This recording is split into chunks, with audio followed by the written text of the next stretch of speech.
ఇవాళ నేను 1000-1200 ఎకరాలు ఆడ భూసేకరణ చేసి తొండలు గుడ్లు పెట్టని భూములను ఇవాళ ఏదైనా ఏజో పారిశ్రామిక వాడ తీసుకొచ్చి పరిశ్రమలు తెస్తే మా పిల్లలకు ఉద్యోగాలు వస్తాయి, నా ప్రాంతం అభివృద్ధి జరుగుతుంది.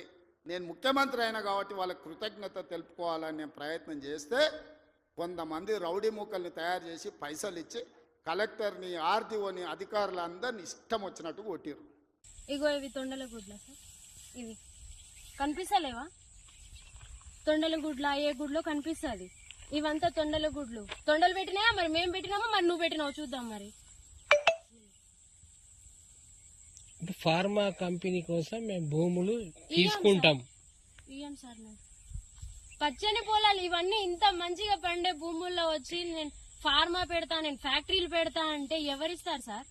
ఇంత మంచిగా మేము ఇగో ఇది చేసి మేము ఇస్తేనే మీరు ముందల తింటున్నారు. మేము పడిన కష్టమే మీరు ముందల తింటున్నారు.